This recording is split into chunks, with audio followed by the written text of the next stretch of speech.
दुर्गा माता गर्छौ नि तिम्रै ध्यान तिम्रै शरणमा पर्छौ देऊ न हामीलाई दर्शन हे नव दुर्गा माता गर्छौ नि तिम्रै ध्यान तिम्रै शरणमा पर्छौ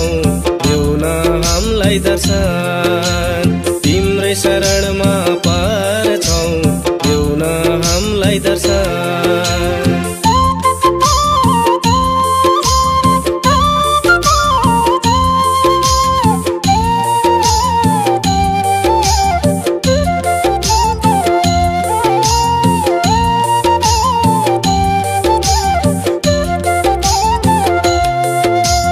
जगत की आधार तिमी नै हौ दर्शन देऊ न मा राक्षसलाई संहार गरी